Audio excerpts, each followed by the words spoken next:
बताओ बेटे। जितनी भी बात होगी आज वो किसके बारे में होगी बेटे? Skin deep. किसके बारे में बेटे? हाँ जी भैया। तो चलो बताओ मुझे, स्किन के लिए अगर जो वर्ड है वैसे पढ़ रखा है आप लोगों ने, कौन सा वर्ड पढ़ा हुआ है? हाँ जी चलो तो ये जो स्किन है इतनी तुम्हारी ब्राइट नहीं है स्किन, है ना? देख के काम चला लो बस। तो डर्मा, डर्मा का मतलब क्या होता है बेटे? स्किन। ये हमने कहाँ तक पढ़ा है, किस वर्ड में पढ़ा है अभी? डर्माटोलॉजिस्ट में, ठीक है। तो आज इसके अलावा देखते हैं और कहाँ कहाँ इसका यूज किया जा सकता है। तो अगर कहीं पे भी तुम्हें ये वर्ड क्या दिख जाए बेटे? डर्मा, या फिर क्या दिख जाए बेटे? डर्म। तो वो किससे रिलेटेड होगा? स्किन से। किससे रिलेटेड होगा? 5 to 6 वर्ड्स हैं अभी इस पे, कितने बेटे? 5 to 6 वर्ड्स हैं। और वो देखना कि सब में क्या ही कॉमन दिख जाएगा तुम्हें, या तो हाँ, या तो डर्मा या फिर डर्म, ये कॉमन है। ठीक बेटे? गुड। चलो तो ये यहाँ पे ये क्या लिखा हुआ है बेटे? पढ़ो बेटे। तुमने एक वर्ड सुना होगा, हाइपर।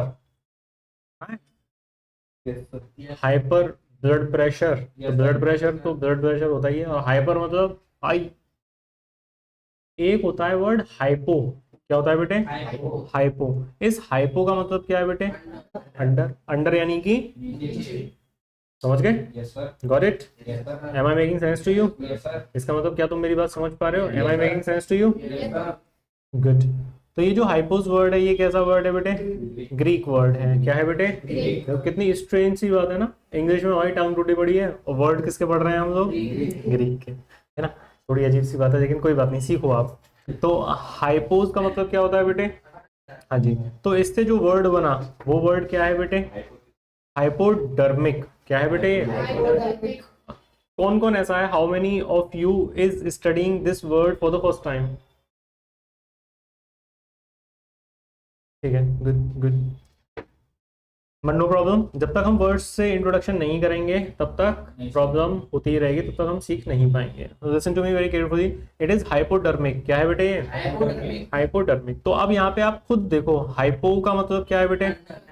डर्म। डर्मा मतलब स्किन। तो हाँ, जब इंजेक्शन लगाया जाता है, जब आपकी सिरिंज लगाई जाती है तो स्किन के ऊपर लगाई जाती है फिर स्किन के अंदर? बताओ बताओ बताओ, जल्दी से बताओ, है ना? डॉक्टर कहता है कि बिल्कुल फील नहीं होगा, है ना, लेकिन वो इंजेक्शन बहुत बुरी तरीके से फील होता है ना भैया? तो आप खुद बताओ हाइपोडर्मिक का मतलब क्या है? यानी कि जो जो इंजेक्शन वगैरह जब स्किन के अंदर लगाया जाता है तो उसी को क्या बोला जाता है बेटे? वो वैसी इमेज क्लियर नहीं थी तो पर ऐसी ठीक है, समझ गए ना? यानी कि स्किन के अंदर ये इस तरीके से इंजेक्शन, तब इस चीज को क्या बोला जाता है बेटे? बोलो। हाइपोडर्मिक। किसको आप बताइए वर्ड समझने में, पढ़ने में? How many of you are facing any kind of problem in understanding these words? Anyone? जागते रहना है ना बस, ऐसे सोते से मत रहना, क्योंकि सोते रह दो तो फिर मुझे भी अच्छा नहीं लगता। Next, what is it? Epidermis. बोलो। बताओ। ये जो एपिडर्म, अब मतलब खुद को देखा करो ना कि हम सीख पा रहे हैं या फिर नहीं सीख पा रहे हैं, थोड़े से एनर्जेटिक रहा करो कि हम कुछ नया सीख रहे हैं, या फिर हम जितनी पुरानी नॉलेज है उसके बेस पर हमें कॉन्फिडेंस आ पा रहा है या फिर नहीं आ पा रहा। क्या?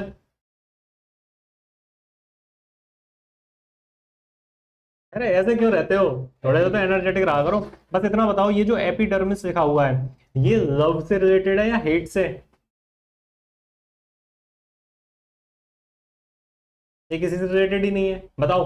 ये मैरिज से रिलेटेड है या फिर मैनकाइंड से? किससे रिलेटेड है फिर ये? कैसे पता तुम्हें स्किन से रिलेटेड है? तुमने जीवन में कभी ये पहले वर्ड पढ़ा है? कौन कौन ऐसा है जो पहली बार पढ़ रहा है? How many of you are studying for the first time? सब, एवरीवन, है ना? तुम पढ़ चुके हो? गुड। तुम मेरे स्टूडेंट हो ना पुराने? गुड। लेकिन तुम पहली बार पढ़ रहे हो, लेकिन फिर भी तुम्हें इतना आइडिया है कि ये किससे रिलेटेड है? स्किन से, क्योंकि हम ये यहाँ पे सिलेबस देख पा रहे हैं, डर्म। क्लियर है बेटे? मीनिंग नहीं पता, दैट इज अनदर पॉइंट। लेकिन हमें इतना पता है कि ये रिलेटेड किससे होगा। अगर 4 ऑप्शन दे दिए जाए, आंखें मतलब आईज, हार्ट, स्किन और बोन्स, तो कौन सा ऑप्शन है? किसी से पूछने की जरूरत? गली के दीदी भैया से जानने की जरूरत? किसी के मास्टर के पैर पड़ने की जरूरत? नहीं, कोई जरूरत ही नहीं है आपको, क्योंकि आप खुद अपने आप में कैपेबल हैं। समझे आप? Good good. तो एपिडर्मिस का मतलब होता है ये जो आउटर स्किन होती है हमारी, कौन सी स्किन बेटे, ये स्किन में लेयर्स होती हैं, क्या होती हैं बेटे, तो ये जो सबसे आउटर वाली स्किन होती है ना, इसी को क्या बोला जाता है बेटे, बोलो बेटे, एपिडर्मिस क्या होती है बेटे, outer most layer of skin, यानी कि जो हमारी सबसे बाहर वाली जो स्किन होती है यही क्या कहलाती है बेटे, बोलो, क्लियर है। और हाइपोडर्मिस हो तो under the skin, needle penetration under the skin. चलो नेक्स्ट पढ़ते हैं, व्हाट इज इट, बोलो, टैक्सीडर्मिस्ट। इसका मीनिंग थोड़ा सा अजीब है, शायद आपने ना देखा हो ना सुना हो। तो टैक्सीडर्मिस्ट वो इंसान, ये इंसान है कोई चीज है, टैक्सीडर्मिस्ट कैसे पता तुम्हें इंसान है, हाउ हाउ कैन यू से, क्योंकि हम इसमें क्या सफिक्स देख पा रहे हैं बेटे, आईएसटी देख पा रहे हैं बेटे, तो IST is the suffix for, इसका सफिक्स होता है बेटे, पर्सन का सफिक्स होता है, समझ पा रहे बेटे आप। तो ये टैक्सीडर्मिस्ट ऐसा इंसान होता है जिसका काम होता है क्या करना, टैक्सीडर्मी, क्या काम है इसका, अब हमें वही नहीं पता है टैक्सीडर्मी क्या है। तो सुनो, कई बार आपने देखा होगा कि जो बड़े बड़े राजा महाराजा होते थे उनके घरों में शेर का फेस जिंदा, हाँ वॉल हैंग या फिर वॉल माउंट करके लगा कर रखते थे। बारहसिंगा जिसके बड़े बड़े सींग जो होते हैं, नहीं सींग नहीं काटते थे, उसका मुंह ही काट के, हाँ गर्दन काट के ऐसे करके लगा देते थे, है ना। तो ऐसा इंसान जो जानवरों की स्किन को स्टफ करता है, क्या करता है, स्टफ करके उसको इस लायक बनाता है कि वो एक तो खराब ना हो और उसको वॉल माउंट किया जा सके या फिर कहीं भी शोकेस के रूप में रखा जा सके, है ना भैया। तो वो इंसान क्या कहलाता है, बोलो। और इसका काम किससे रिलेटेड है बेटे, क्या टैक्सी चलाता है ये, बताओ बेटे, कैसे बता तुम्हें, डर देख पा रहे हैं हम इसमें, क्लियर है, किसी से पूछने की जरूरत पड़ रही है क्या आपको, स्टूडेंट काबिल कौन सा है जिसको इधर उधर कहीं भटकने की जरूरत ना पड़े, ठीक है ना, जो अपने आप में सीखने की कोशिश कर सके और सीख पाए। तो टैक्सीडर्मिस्ट का मतलब क्लियर क्लियर हो गया, कौन है, जानवरों की स्किन को स्टफ जो करता है ना, वो इंसान क्या कहलाता है ना। और उसका काम क्या होता है बेटे, बोलो, देख पा रहे हो ये अंकल क्या कर रहे हैं, देखो इधर और बहुत सारे रखे हुए हैं, देखो कितनी दुकान है इनकी, दुकान बड़ी कर देता हूँ इनकी दुकान, दिख गई अब या नहीं दिखी, वापस से कर देते हैं, समझ गए बेटे आप। तो अब ये टैक्सीडर्मी क्या होगी बेटे, ये जो काम कर रहे हैं अंकल, ये इस काम को क्या बोलेंगे हम, हाँ जी भैया, और अंकल को क्या बोलेंगे हम, क्लियर है बेटे। देखो ये वाली जो चीज है ये क्या कहलाएगी अब, बोलो, टैक्सीडर्मी, है ना भैया। और ये अंकल जो है ये जो काम कर रहे हैं ये क्या कहलाएंगे,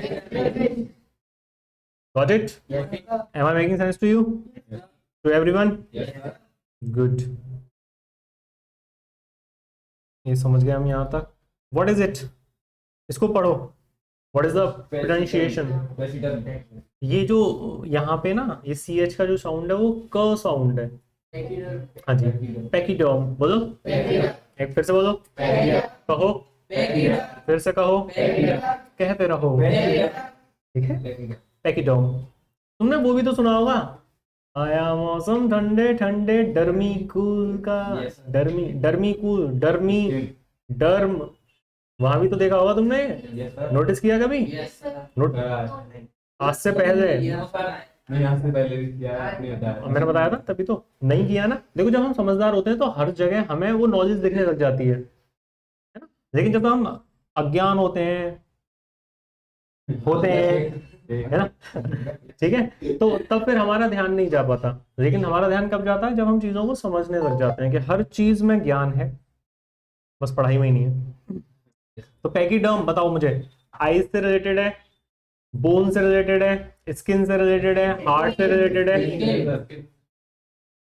किसी ने बताया तुम्हें अभी तक, लेकिन तुम खुद समझ पा रहे हो इस बात को, है ना। पैकीडर्म ये एनिमल्स होते हैं, कौन होते हैं बेटे, वो एनिमल्स जिनकी बॉडी, जिनकी जो स्किन होती है वो इतनी थिक होती है कि अगर तुम उसको स्ट्राइक करो यानी कि तुम उसको हिट करो तो शायद तुम्हारे लग जाए उसके ना लगे, समझ गए। ऐसे एनिमल्स जिनकी स्किन बहुत ज्यादा थिक होती है, कैसी होती है, थिक होती है, तो उन्हीं को क्या बोला जाता है बेटे, पैकीडर्म, क्या बोलते हैं उनको, हाँ जी भैया। देखो an animal who with usually thick skin, यानी कि ऐसा ऐसा कोई भी एनिमल जिसकी बहुत ज्यादा थिक स्किन होती है। अब तुम खुद, अब देखो यहाँ पे ये तुम्हें दिखाई दे रहा है राइनो, अब तुम भाग के जाओ और इसके ऊपर कूद पड़ो तो इसके लगेगी? हो सकता है तुम्हारे ही लग जाए। तो अब आप ना, जैसे ये यहाँ पे ये कौन है? हिप्पो, दिख रहा है? इसी से है वो जो बड़ा वर्ड हम पढ़ते हैं, हिप्पोपोटामोन्स्ट्रोसिस क्यूपिडेलोफोबिया। कौन सा वर्ड बेटे? हिप्पोपोटामोन्स्ट्रोसिस क्यूपिडेलोफोबिया, वो जो पढ़ते हैं वो हिप्पो है। अब बेटे ये जो हिप्पो है बेटे, प्रैक्टिस प्रैक्टिस तुम भी सीख जाओगे। तुम कितने बजे अंगूठा छापते जब आए थे, है ना? अब देखो तुम कितनी चीजों को जान गए हो, सीख गए हो। इम्प्रूवमेंट है या नहीं है? किस चीज से? मैंने तुम्हें कोई अलग से दवाई खिलाई कि नहीं बेटे ये वाली दवाई खाओ इससे असर होगा? नहीं ना, सिर्फ प्रैक्टिस कर रहे हो, बस प्रैक्टिस है। आप जितनी ज्यादा प्रैक्टिस करोगे उतना ज्यादा आप सीख जाओगे, है ना?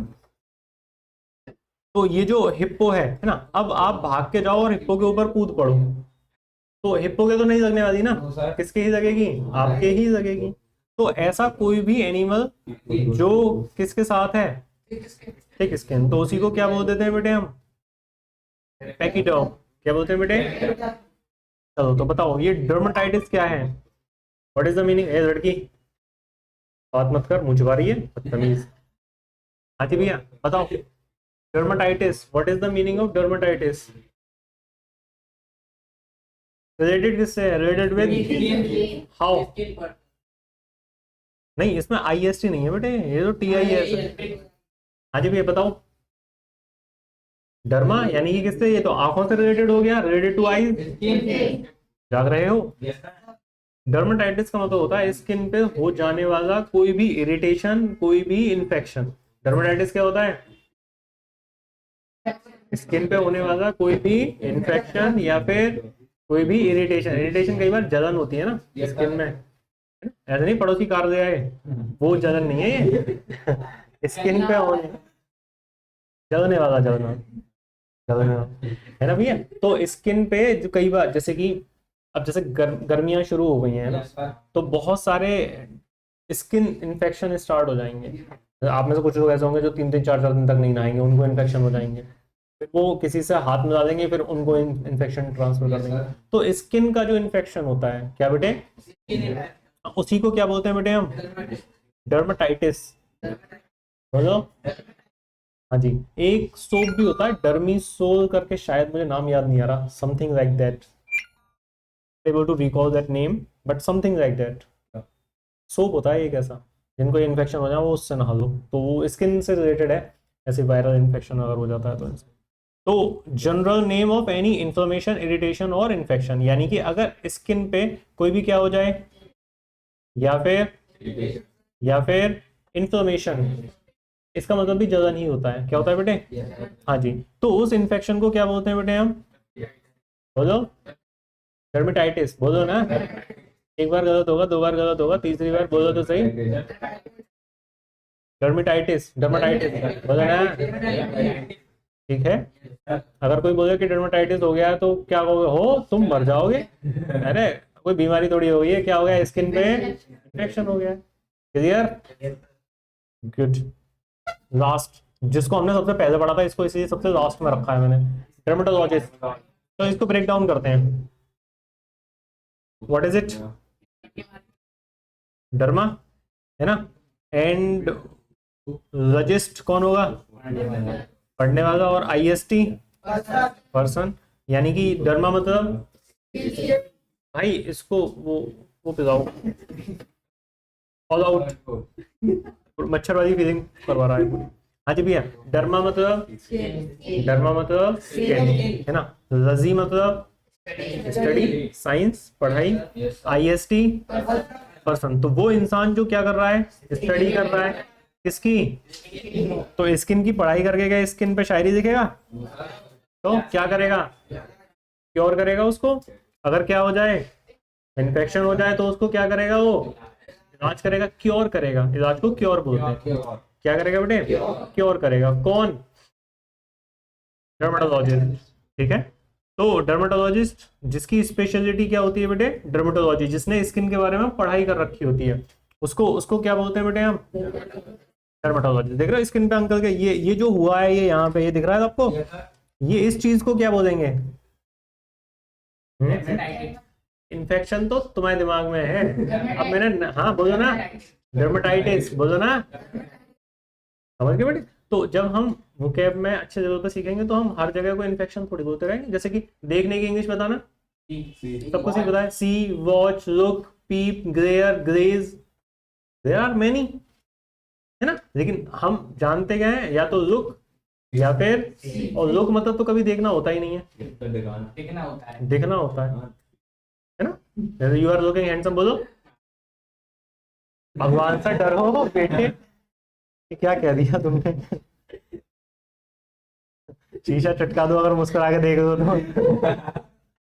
सुनो, ये जितने भी वर्ड्स हैं ना बेटे, ये सब वर्ड्स हैं जो आज की क्लास में है, ठीक है? क्लियर है आपको सभी को? तो डर्म या फिर डर्मा अगर कहीं पे भी दिख जाए आपको तो आप समझ पाओगे, किसी से पूछने की जरूरत तो नहीं पड़ेगी, किसी के पीछे भागने की जरूरत तो नहीं पड़ेगी। चलिए आज के लिए इतना ही। See you tomorrow at the same time at the same place.